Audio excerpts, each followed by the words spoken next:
here at Black Mountain's really good. I mean, I've come here since I've been in America, since about, I think '09 was one of my first years here.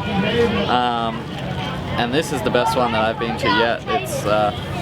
I like the 4 straights, that they're so busy and lots of room to pass, and yeah, so I'm really enjoying it. It's smooth as always. Every year we come here, it's smooth, and it's nice that looks like the rain's going to hold off this year as well.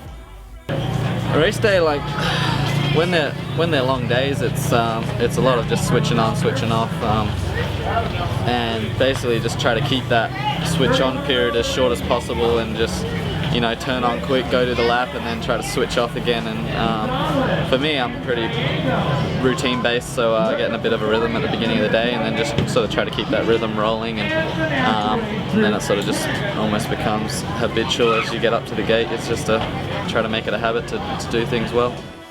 Yeah, I mean, US is the pinnacle of BMX, so this is where you want to get to, and the atmosphere obviously here is a lot higher than in Australia. And it's racing in Australia is picking up year and year. I mean, since I left Australia, this was night and day better. But now, I mean, Australia's getting better for sure. We've got a pretty cool national series now, and national championships are always a good race. But yeah, just the sheer numbers that they have here in the US, and obviously the industry's based here, and it's the pinnacle. I mean, you can't create that kind of atmosphere, without being in where everyone wants to be, So this is kind of where it's at for racing at the moment.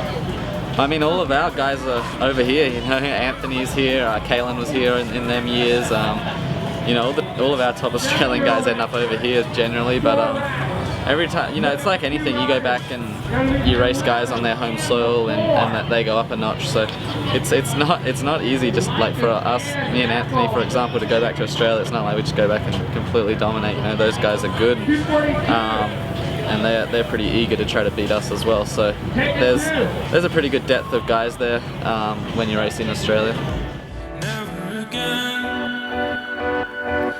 Will I turn around? Getting his heart into it into turn number 1 and out. Though they may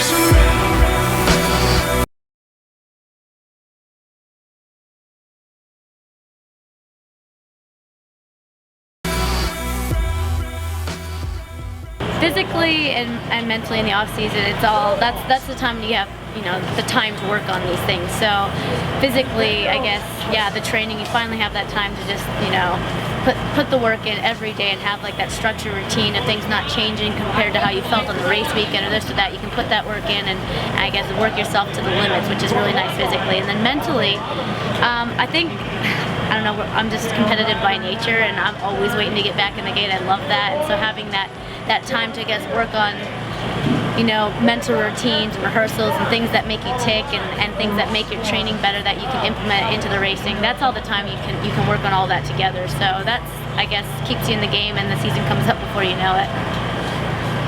2015, I got a big agenda, I guess, coming into the year.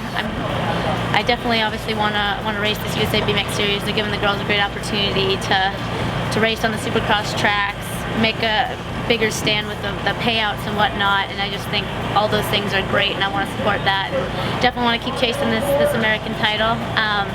And then a big one for me this year is the UCI World Championships. I've kind of been right there a lot of years in a row of podiums and being right there, having a crash, so I definitely want to ride my best and execute and see if I can get that rainbow jersey under my belt. Generally speaking, I mean, race day is just all about being able to execute each lap to the best of your ability, and we got these long breaks. That's why I think this Friday thing's going to be good. It's going to shorten up those days, more like some of these Supercross and Elite races we see. But as far as the long 3-hour breaks and whatnot you get in ABA, these are long days for us as athletes, and it's hard to turn up, shut down, turn off, shut down. And I think the biggest thing is being able to sit that back, relax, and not expend too much energy during those 3-hour breaks is a big key. And being able to know what switches you want, know what warm-up you need to just be ready enough to race, and then being able to really turn it up come third, motos, semis, mains, all of those races. You need to be able to just fire off a good gates start without, you know, needing to be in the gate and doing 30 gates to warm up. You need to be able to know what makes you tick and know how to warm up, and mentally just know what things are going to make you think about the right things throughout the day. And I think that for everyone that's different, and for me, I just try to focus on, I guess, like I said, keeping calm in between these breaks and not trying to get overamped at the beginning of the day, because these are long days, and if you're too amped all day, full throttle, you're going to be nothing left at the end. And I think yesterday I saw a little bit of that with myself, just in practice, having that, and then racing, all of that. It was just a long day, and I have to get used to that. And I think that the biggest thing, like I said, is just make sure that you're not expending too much energy off the track when you have these big breaks.